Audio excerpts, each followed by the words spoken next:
Fortaleza. Bora falar. Tricolor do PC segue na preparação para enfrentar o Santos. O jogo já acontece sábado. E o torcedor perguntou sobre Matheus Pereira. Antes da gente falar sobre o nosso papo, Fernandinha, bora dar um giro aí nessa galera que apareceu no último compromisso no boletim médico do clube, saber qual é a expectativa. Quando tá na transição, o torcedor aumenta a expectativa do jogador estar pelo menos na lista dos relacionados. Essa é a tendência, tá? Nem sempre segue esse fluxo, mas a tendência é essa. Agora, quando aparece no último jogo, no último boletim, ainda no DM, aí pode segurar, né, Fernandinha? Que não vai sair tão cedo, hein, minha amiga? Olha a espada da princesa. É verdade, Gata Show. A transição traz um sinal, pelo menos positivo, de que está mais próximo dessa melhora. Mas, no caso de outros atletas, devem ficar mais um pouquinho do departamento médico. Bom dia para você e para todo mundo que acompanha o Jogada Primeiro Tempo desta quarta-feira. E aí, para falar um pouco sobre esse departamento médico, a gente traz que são 5 atletas até aqui.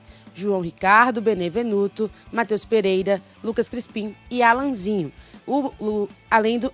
E o Marinho também. São esses atletas que estão no departamento médico. O Crispim, ele está em transição. Ele sofreu um edema no músculo posterior da coxa direita e, com isso, fica essa expectativa de que ele esteja à disposição para o jogo contra o Santos. Essa semana é importantíssima para esse processo acontecer, já que Palermo quer contar com esse atleta, que é tão importante ali no meio de campo. Ele segue sendo peça importante ali junto do lado de Lucas Sacha e do próprio Matheus Pereira, que, como foi questionado pelo nosso torcedor que acompanha aqui o Jogada, ele segue no DM. Não há ainda expectativa que ele retorne esta semana. Lembrando que quinta-feira tem o Clássico Rei. E aí a gente vai ficar de olho também nessa situação para que, se caso o Matheus Pereira esteja disponível para o Clássico, será uma peça de extrema importância que Palermo vai poder contar diante do principal rival, Gata Show. E Fernandinho, enquanto você falava, Fernandinho, nosso diretor já nos antecipou aí, mostrando a última escalação da partida contra o Santos, naquele dia 12. Eita, dia 12. Naquele dia 12 de junho, torcedor. Aí, torcedor, foi um jogo horroroso, o dia dos namorados cansado. Esse dia aí foi tenso, viu? Gata Show. Foi um horário ruim, não foi? Foi um horário tarde. Era 8h30 da noite. 8h30 da noite, o torcedor saiu de casa. Time vencendo. Relembra um pouquinho esse negócio aí, Pois Fernandinha. é, Gata Show. Foi em junho, de junho pra cá são mais ou menos 5 meses, e a gente parece outro mundo do Fortaleza, porque peças também que estavam nessa escalação nem fazem mais parte do clube. Neste dia 12 de junho, o Fortaleza perdeu pelo placar de 3-2, sofreu ali 2-0, teve 2 pênaltis favoráveis para o Tricolor de Aço, onde Iago Pikachu conseguiu converter os pênaltis em gols. E ali no finalzinho da partida, com um empate que o torcedor já estava rezando para que fosse esse resultado, consegue ali o Santos mais um gol, e aí ficou na bronca o torcedor tricolor. Era véspera também da parada para o Mundial, e aí tinha essa expectativa de que nos 30 dias diante da data FIFA, que relacionada ao Mundial, o Fortaleza voltasse mais revigorado. Mas foi aí justamente quando o Tricolor de Aço perdeu o Clássico Rei e teve a saída de Vojvoda, e vieram todas as mudanças que aconteceram até aqui. Mas aí, só para recapitular para você que nos acompanha e nos assiste pela TV Diário e também pelo YouTube do Jogada, nosso diretor colocar aí as imagens da última escalação. No gol estava João Ricardo, e aí que atualmente está no departamento médico, fora da temporada 2026. Do lado direito, o Brits improvisado. Na época, o Mancuso não estava bem em relação a campo, o Tinga estava lesionado, e aí com isso ficaram de fora da partida. Na zaga, Davi Luiz e Gustavo Mancha. Os dois não estão mais no elenco tricolor, de fora aí já passaram por outro momento. E do lado de esquerdo estava ali o Bruno Pacheco, Bruno Pacheco, que segue aí como essa peça importante desde Vojvoda, com o Renato Paiva também, e ganhou a confiança de Martim Palermo. No meio de campo, Zé Wellison e Martínez, que foram afastados por Renato Paiva, ficam de fora do elenco e com Palermo também não ganham mais esse espaço. Pochettino ali, que foi a titular no último jogo, mas também não vem em grande rendimento. E no ataque, Marinho, Daverson e Breno Lopes. Marinho, que hoje é reserva do Fortaleza, tem pouca minutagem com o Palermo. Daverson, que também não vem ganhando oportunidades, porque nas vezes que teve, não conseguiu mostrar bom resultado. E Breno Lopes, assim como Bruno Pacheco, sendo peça ali importante do lado esquerdo, mais do ataque tricolor. Gata Show.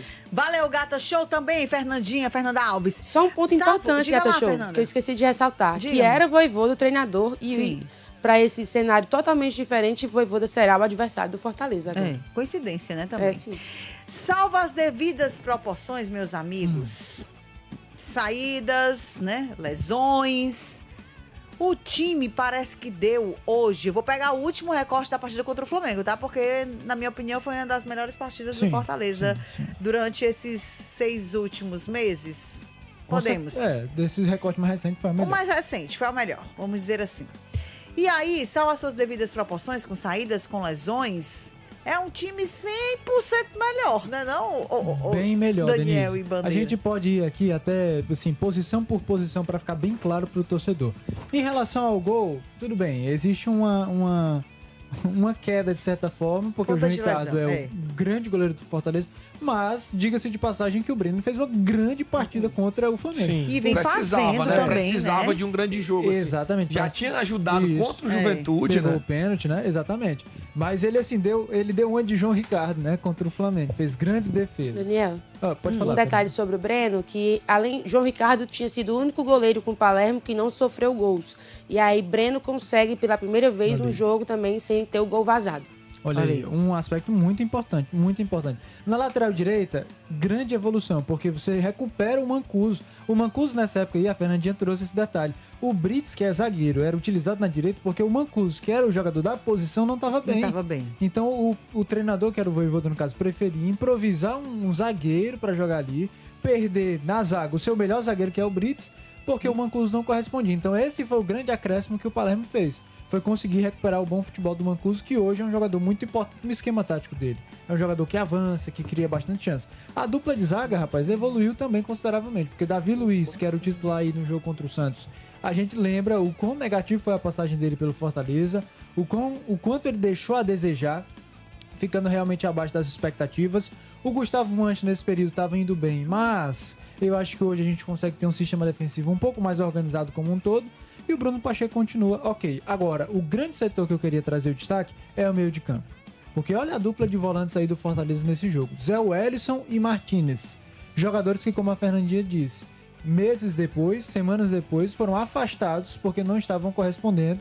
Depois veio o Palermo, reintegrou esses dois jogadores, mas eles nem sequer são relacionados porque não estão correspondendo à altura.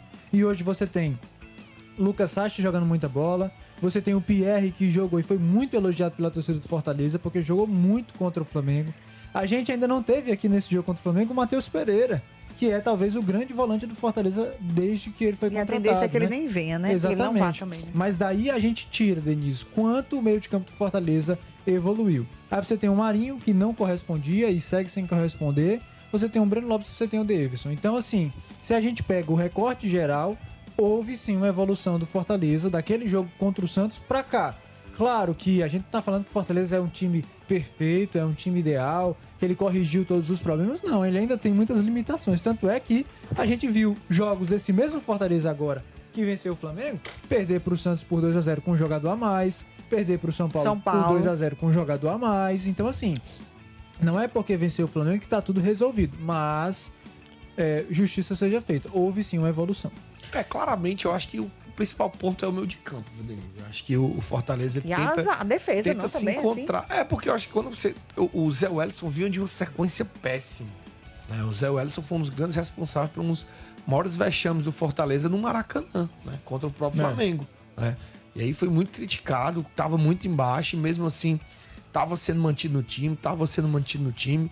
O Martinez foi um cara que caiu muito de produção. Né? No início do ano a gente via boas partidas dele, mas caiu muito de produção. Então, passa por esse meio de campo. E a zaga, verdade, teve a saída do Mancha, eu acho que foi uma perda muito sentida pelo Fortaleza.